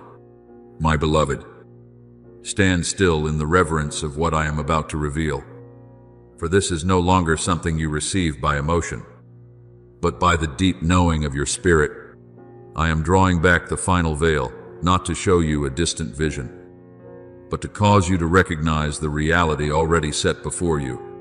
You are not merely one who has been restored after brokenness. You are not only one who has been lifted from seasons of darkness. You are not simply one who has been redirected onto the right path. You are the starting point of a flow that generations will step into. Let this settle within you as an unshakable truth. What I have done in you does not end with you. It extends beyond time, reaching those you have never met, touching generations you do not yet know. As it is written, "One generation shall declare your works to another," Psalm 145-4. You are not merely living for the present, you are shaping a legacy. And that legacy is not built through grand words, but through quiet choices, unseen tears, and the moments you stood firm when no one was watching. Do you think the battles you have endured were only for you to survive them? No. They were chains you have broken not only for yourself, but for those who will come after you. What once bound you will no longer have authority over them. As it is written, "Where the Spirit of the Lord is, there is freedom," 2 Corinthians 3:17. That freedom does not end within you. It becomes a foundation upon which others will rise. Look to Abraham when he walked in obedience. He was not walking for himself alone. He opened a covenant, a lineage, a pathway that generations would enter. As it is written, "I will make you into a great nation, and all peoples on earth will be blessed through you." Genesis 12:2-3. So it is with you. What I am doing in you is generational, not merely personal. My child, you are a marker, a living signpost that others will look to and find hope. Not because you are perfect, but because you are real. They will see in you one who has passed through fire and was not consumed, who has walked through deep waters and was not overwhelmed. As it is written, "When you pass through the waters, I will be with you. When you walk through the fire, You shall not be burned. Isaiah 43:2. Your life will become a testimony more powerful than any spoken message. And you must understand this clearly. I did not choose you because you were already complete. I did not choose you because you were without fracture. I chose you because you yielded, because you did not turn away when you were being shaped, because you were willing to be transformed. As it is written, the Lord does not see as man sees. He looks at the heart. 1 Samuel 16:7. It was your heart that opened the way for me to do what is great. You may feel that what I am speaking is too great compared to how you once saw yourself. But I tell you, it is precisely because it is great that I chose you. If it were small, it would not require the depth of transformation you have undergone. If it were ordinary, it would not require the length of journey you have walked. But because it carries generational weight, I have prepared you in ways unseen. Therefore, my beloved, receive this, not with doubt, but with surrender. You do not need to become that person. You have already been appointed as that person. What remains is for you to walk in that truth each day. As it is written, walk worthy of the calling with which you were called. Ephesians 4:1. And as you walk, you will see your life will not merely improve, it will begin to create waves. Waves of hope, of resilience, of light. Those who come after you will not start where you started, they will begin where you finished. And this is what I intended when I chose you, not for you to merely live, but for you to make a way. Hold this within you as an unshakable seal. You are not only one who has been saved, you are one who has been sent to shape a generation. And everything I have done in you is only the beginning. My beloved, let your breath settle into this deep awareness.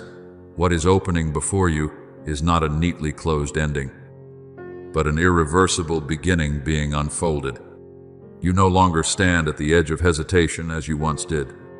From this very moment, your rhythm has shifted, no longer the rhythm of one who weighs and measures, but of one who is sent. As it is written, he whom God has sent speaks the words of God, John 3:34. And you no longer speak from the fear of being misunderstood, but from the conviction that your voice has been touched. Recognize this. You no longer act as one hoping to be used. That hope has fulfilled its role. Now, you operate as one entrusted. As it is written, we are God's fellow workers, 1 Corinthians 3-9. This means that every step you take is no longer an isolated personal effort, but a collaboration with me. You are not searching for a place, you are executing the place that has already been established. And when you speak, do not allow old memories to cause you to question the value of your voice. Your voice is no longer merely human sound, it carries the imprint of my spirit. As it is written, the mouth of the righteous speaks wisdom, Psalm 37-30. When you speak, it is not to impress, but to express what has been placed within you. Your words will no longer fall into emptiness. They will touch. They will open. They will awaken. My child, even the way you stand has changed. You no longer stand as one seeking assurance from circumstances. You stand as one who knows they are backed. Remember Elisha when he was surrounded, yet did not fear, because he saw what others could not.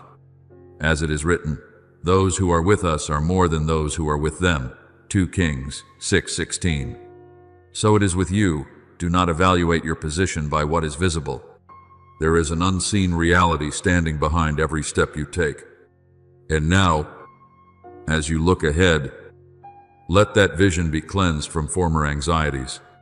The future is no longer something that unsettles you. It is the place you have been positioned into with precision. As it is written, to everything there is a season. He has made everything beautiful in its time. Ecclesiastes 3:1. Cherie, you have not arrived too early, nor too late. You are exactly where you are meant to be. In the moment and context I have appointed. Therefore, My beloved, let this awareness flow within you continually. You did not hear these words by accident. There is no randomness in the way I lead. You have been called, chosen, and placed into the light, not to stand still, but to live within it. As it is written, you were once darkness, but now you are light. Walk as children of light. Ephesians 5-8. Let each day from this point forward no longer be a repetition of the past, but a revelation of grace. Your breath no longer carries the pressure of becoming someone, it carries the rest of one who knows they already belong. And as you live from that place, you will discover this. You do not need to strive for light to appear. You simply need to walk, and the light will manifest through your very life. Just as I ordained from the beginning,